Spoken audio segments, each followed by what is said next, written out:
Lips out, Fuzzy.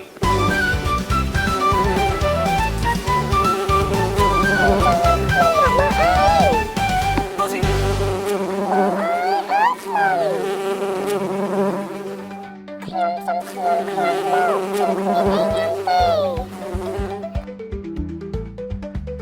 អូខេ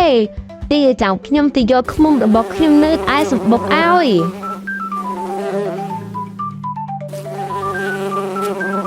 តើឃ្មុំដល់ហើយឯងញ៉ាំឲ្យឆ្ងាញ់ចុះ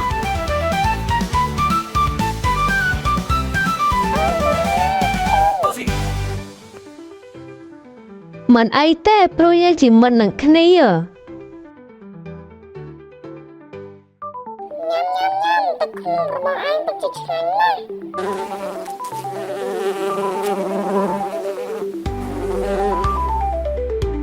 មិនអីទេចាំខ្ញុំទៅយកទឹកឃ្មុំពីសម្បុកខ្ញុំមកឲ្យអញបន្ថែមទៀត